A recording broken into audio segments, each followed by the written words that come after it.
Já foi Cabo Frio, nós já fomos Cabo Friense. Já foi Saquarema, já fomos saquaremenses. Já foi Araruama, já fomos araruamenses. E somos hoje iguabenses, né? Por quê? Porque tudo, gente, era Cabo Frio. Tudo era Cabo Frio. Quando Américo Vespucci chegou aqui, lá em Arraial, e botou o nome de Cabo Frio, de Campos, Varre-Sai até Maricá, Campos, Varre-Sai, Maricá, era tudo Cabo Frio. O trem foi inaugurado em 1914 e só vinha até Iguaba. Não ia a São Pedro, não ia a Cabo Frio. Só 25 anos depois que passou, aí era Cabo Frio, São Pedro e Cabo Frio. Então Iguaba era o centro econômico da região. Tudo passava por aqui. Ponta dos Trilhos. Tinha um ramalzinho até o Itaú, tinha um atracador antigo embaixo do pier, que deve ter algumas peças lá ainda carcomidas pelo tempo, pela ação da água também. Ali embaixo do pier, que era o atracador, para que houvesse embarque e desembarque das mercadorias. O que vinha de Cabo Frio e adjacência para cá, desembarcava na laguna e embarcava no trem aqui. O que vinha de fora também ia pela Ponta dos Trilhos para embarcar lá na barca e ir para Cabo Frio. Porque naquela época você não comprava uma camisa dessa pronta. Então tinha que vir a linha, a agulha, o botão. Aqui, inclusive, tinha uma fama de costureiras, ainda tem hoje. E Iguabadão eu conheço uma rede de hotéis.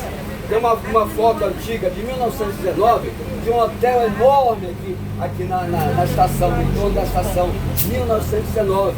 Um hotel com aquele estilo antigo de construção, enorme. E tinham outros. Inclusive, olha só, mesmo o trem parando em 60 e pouco, Iguaba perdeu um pouco essa questão do poderio econômico, mas recuperou logo em seguida com a construção da ponte de Niterói, porque antes você tinha que ir lá em Magé, quase Petrópolis, para vir para a região. Com a ponte, ó, instantinho, né?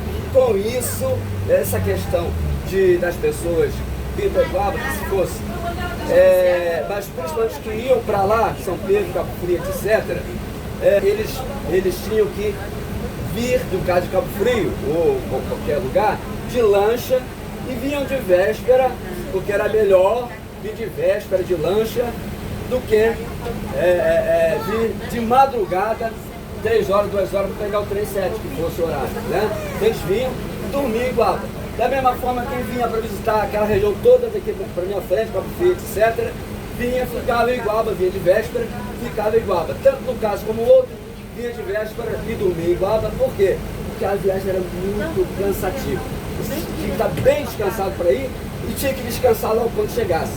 Né? Porque era a maré fumaça, era o choque daqui para lá. E além disso, parava em vários lugares. Parava aqui, antes de Araruama, parava 3 vezes, parava aqui, parava 4 vezes aqui, Engenho Novo, Araruama Centro e Ponta dos Leitos. Só daqui para lá 4 vezes. Então parava em vários lugares. Então, com isso, Iguaba ganhou a fama de hotéis. E que continuou tendo a fama, mesmo perdendo o trem, porque por causa da ponte. Tanto é que o Roberto Carlos veio cantar em São Pedro na década de 70 e ficou onde? No Velho Iguaba, não tinha hotel lá para que ele ficasse. Ficou no Velho Iguaba, né? Então, essa questão da rede hoteleira se manteve mesmo perdendo o trem. O trem levava pessoas, né? Mas levava também ovos, peru, boi, cavalo e etc. O trem levava isso tudo. Tanto é que tinham vários galpões aqui em volta, vários galpões, para poder abrigar as mercadorias, que vinham muita coisa do interior. Cada sitiante pequeno que fosse tinha uma junta de 10 burros para carregar os produtos lá de dentro, e que embarcavam ou ficavam nos galpões que tinham em volta. Tinha até lugar para armazenar o gado, o boi, o cavalo, etc., o cabrito e outras coisas, para poder, que era ali onde é a Assembleia de Deus hoje. Olha só, esse entorno todo era tomado pela estação. Essa área toda aqui, à minha direita aqui, era tomada por galpões para armazenar as mercadorias que não entravam direto no vagão. E tinha toda uma logística, né? Porque só podia sair daqui tendo certeza que lá a pessoa ia receber, porque tem produtos que não podem ficar, né? O ovo vai chacoalhando, daqui a pouco você vai abrindo, não tem nem gema mais, já está quase o sol quente, o trem, a barriga de fumaça. Daqui a pouco o povo está cozinhando dentro do negócio. Gente, então, aqui é uma pergunta? Pode fazer pergunta também, tá, gente? Hã? Tá vendo? Tô falando com Não entendi, não entendi. Ah, sim, a laguna era lugar, ela era usada para meio de transporte. Como eu falei, era melhor a pessoa vir de Cabo Frio de véspera de laguna, pela lagoa, dormir aqui e no trem descansar. Como era melhor, mesmo os políticos que vinham visitar Cabo Frio, Búzios, etc., Arraial, os dois eram Cabo Frio, passavam por Iguaba. Era melhor dormir aqui e ir para lá no dia seguinte descansar. Por isso que Iguaba ganhou uma rede de hotéis. E era usado, a lagoa era usada não só nesse período do trem. Nós temos no Almanac Leme, que é o diário oficial do Império, que traz ali os lavadores de tudo quanto é lugar. E tinha muita gente de Iguaba, produziu isso, fulano de tal, produziu aquilo, Beltrano. E tinha, já em 1863, lancha de Paulino Pinheiro lá em Iguaba Pequena. E tinham várias outras, até porque Iguaba Pequena não era o centro. Se lá, que era afastado, tinha atracadouro, aqui no centro mais ainda. Tanto é que tem atracadouro Fox, que é atracadouro ali em frente ao Paranes, tem um pouco mais adiante perto do Copai, que onde, vou falar depois, onde provavelmente Princesa Isabel tenha desembarcado em 1868 e Dom Pedro II em 1847, 25 de abril de 1847. Eu vou falar isso depois. A laguna era muito usada mesmo antes.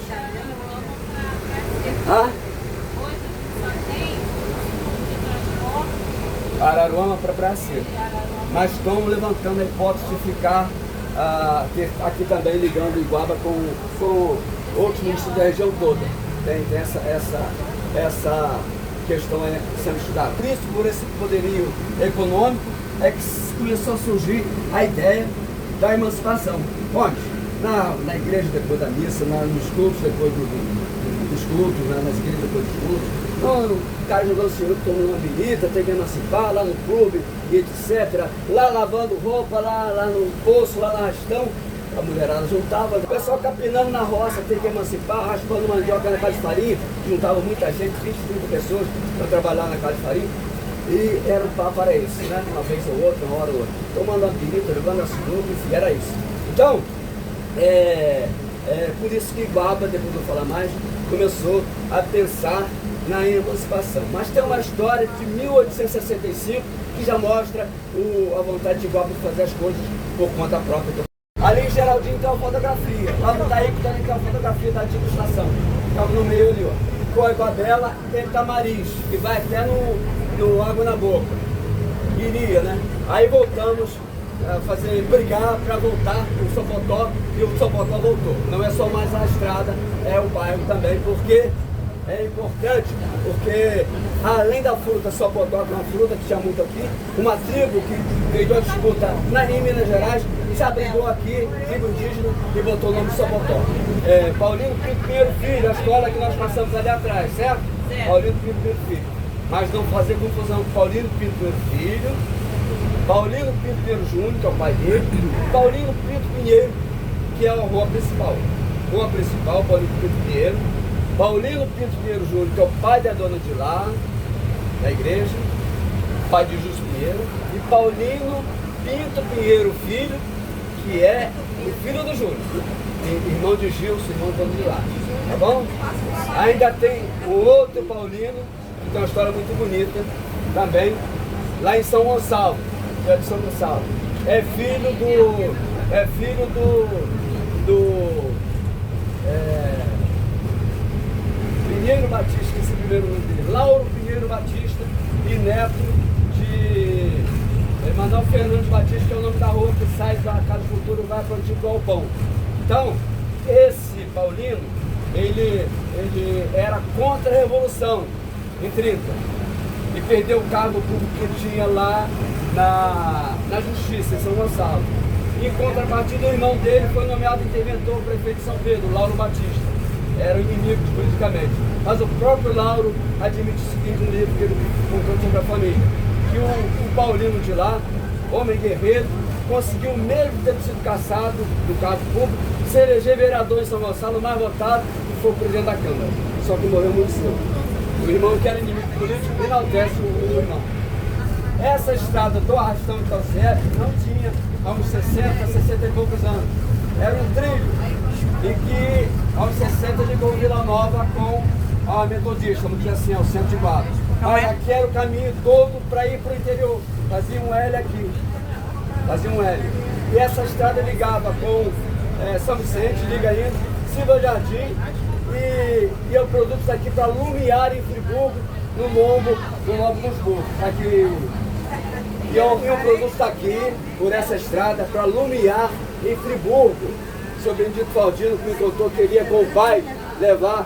Então esse casarão aqui. Então essa estrada aqui é a mais antiga que a gente tem conhecimento. O casarão era o ponto de encontro das pessoas que vinham até de Friburgo, Lumiar, iam daqui para lá, para poder tomar uma birita, tomar uma cachaçinha com a farinha seca, com carne seca e tal, era para poder se abastecer. É chamado de Morro do Salomão até hoje, né? Então, esse casarão aqui ainda tem algumas peças antigas, eu não entrei lá ainda, mas tem informação de que tem algumas peças antigas dessa época áurea aí, do ponto de encontro das pessoas. Peças ligadas à área comercial, deve ser balança, uma moinho, essas coisas assim, né? E comércio aqui era secos e molhados, você tinha de tudo. Tinha desde o tecido, até a carne seca pendurada, até o saco de arroz. Aí, ó, aí saco de arroz, saco mesmo, saco. Não é saco de 5 quilos, não, saco mesmo. 60 quilos, saca, né? Arroz, farinha, tudo ali misturado, o gato tudo dormindo dentro do arroz, etc. Auguste Saint-Hilaire, o naturalista francês que esteve aqui em 1819, ele conta o comércio que tinha ali no centro. Em frente, ali já era Fala de Alexandre, acho que é aí, não sei, no centro, na esquina ali, onde era Taliguado e tal. Ele ficou impressionado com o comércio aqui, de tanta, um gigante que tinha e tudo misturado. Roupa, agulha, linha, carne seca, feijão, arroz, etc. E por aí vai. Mas ele trouxe uma coisa importante para a gente. Ele é um naturalista francês, era, né? Naturalista, faleceu muito tempo já. Mas ele identificou daqui do centro, que ele chamou de promontório, que na verdade a pedra da salga na antiga patrulha, que era uma salina natural. A maré subia um pouco e a água acaba ficando ali, que é uma bacia, uma pedra, mas é uma bacia assim. Evaporava-se a água e virava o sal e as pessoas pegavam. Daqui ele avistou de tão grande que era. Claro, é branco, dá para ver mais facilmente, mas era grande, né? E outra coisa com relação à pedra da salga, lá até outro dia tinha uma placa lá dando a importância geológica também da pedra da salga, porque o mesmo material que foi extraído daqui e analisado é o mesmo encontrado na África. Você sabe que houve a Pangeia, a separação dos continentes, mas que há semelhanças na questão terrestre, tanto daqui quanto na parte africana.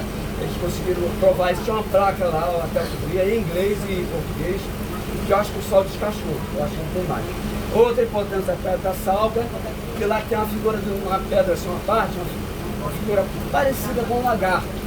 E o lagarto era muito cultuado outrora. E acha-se que ali era um local até de culto ao lagarto, né? Enfim, o seu Oscar, a família da esposa, comprou isso do comendador Bento José Martins. Bento José Martins tinha muitos escravos, muitos, e botava o Martins no sobrenome dos escravos, para que, tipo assim, se sumir, se afugir, dá meu nome, é meu. As congas não nasceram aqui, já me falou nas congas, né?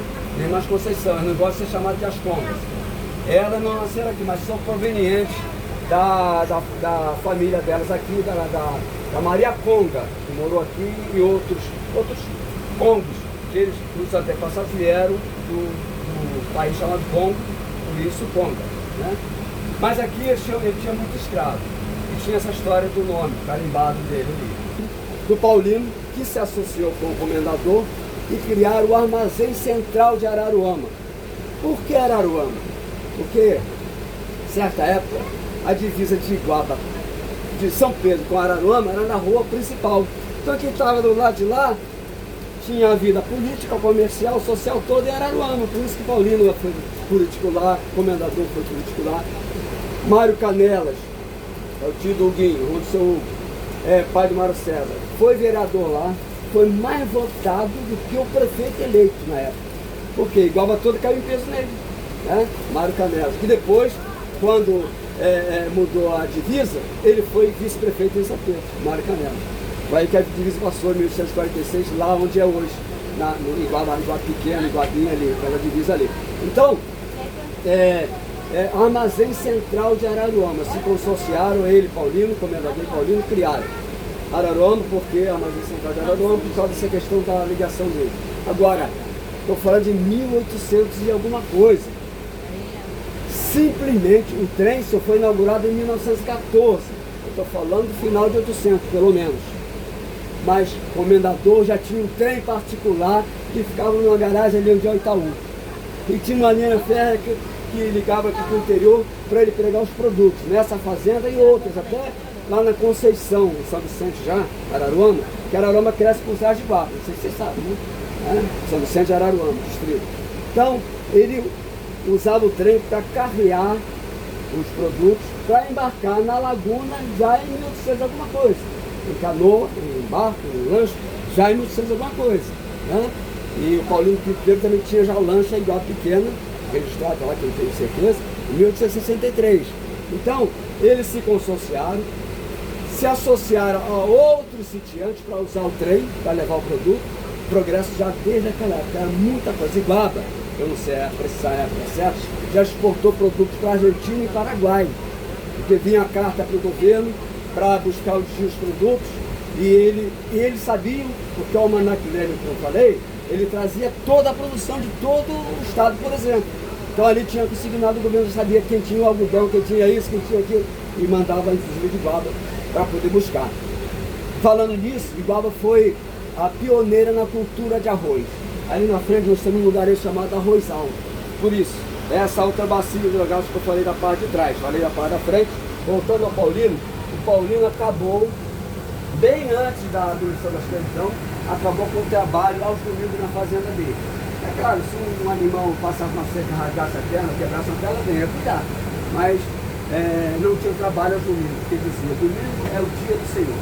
E a gente não sabe se ele fez por lei, ele foi no Araruama, ou se conheceu boca a boca. Porque vários outros fazendeiros fizeram mesmo. Lá são 2 sítios arqueológicos. Olha só, gente. Lá tem 2 sítios arqueológicos esperando o registro. Tem mais 4 esperando o registro. E nós vamos passar no um deles aqui. E tem 2 registrados no município. Um na divisa com São Pedro, na Itacativa, e o outro no Adão. Foram encontrados calçados dentro da urna funerária de barro, retangular. O que é encontrado aqui é mais ou menos redondo. Aqui também, a gente está acreditando que sejam urnas todas de barro, mais dedicadas para colocar pertence. Porque aqui o seu João, que era o moral daqui, esse aqui tinha sido a família de Emisário, que deixou o João morar aqui e quebrava quando estava capinando, virava a enxada para o outro lado quando encontrava alguma coisa, batia com o olho da enxada e quebrava. Várias coisas quebradas aqui. Nesse lugar todo a gente vai, passa e não vê nada. É bom que não veja, porque está enterrado, está preservado. E sou eu curioso de fulano e beltrano que vai chegar ali. Você vê na televisão os arqueólogos com pincel, para não verificar nada. Já teve a incursão de arqueólogos aqui em 2005. Teve aqui, teve nesses lugares todos, identificaram por GPS esses lugares todos. Estava no mapa de cultura do estado, onde tive acesso. Fizeram a remodelagem no site, tiraram, não sei porquê, mas ali que eu via o índio dentro da urna lá de Sapetiba, retangular, pequena, pode ter sido uma criança. Diferente do que tinha por aqui. Aqui tem mais com pertence, porque, segundo os filhos, tinha ali, eles falaram roupa. Índio não usa roupa. Aqui precisa, seja colar, alguma coisa assim, até extravagante, né? Isso aqui ele nem queria ver porque ele achava que era macumba. Parece que eles têm quebrado. E dizem que num lugar mais crítico, ele, tanto medo, fez um alicerce, um pavimentado assim, e fez a casa em cima. Isso que é muito oco, o chão da casa. Outra coisa importante aqui, arrastão do Rio das Pedras. Por quê? Era o arrasto de madeira em carro de boi. Diferentemente da pedreira, por exemplo, que que é uma pedreira, um ponto parado, estático, onde extrai a pedra e em tornozinho ficou chamado pedreiro. Aqui não, uma região grande e até avançava alguns ciclos, a Conceição mesmo que eu falei que era o comendador fazendo, chamava-se também de Arrastão. Arrastão do Rio das Pedras. Por isso o nome Arrastão das Pedras. Por que o ar é grande? Porque é um movimento. Se por outro passava, isso é chamado de Arrastão do Rio da Pedra. Não é um ponto parado como a pedreira. Então era muito grande. Então em 97 tem uma lei municipal de 92 de São Pedro que dá a delimitação. Eu fiz a lei daqui de Sapetiba. Eu não gosto de falar que eu criei o Arrastão, não criei o Bairro Sapetiba, porque isso já tem 200, 300 anos. Mas eu tenho identidade. Fui, fiz a delimitação, fiz a lei, para lá quantificar. Mas só que em 97, quando o ABC não chegou, esse bairro, era chamado assim, foi dividido em 3 bairros. Justamente, Igarapé-Apure, Vila Nova e o Arrastão. Infelizmente, na época o Arrastão ficou muito pequeno.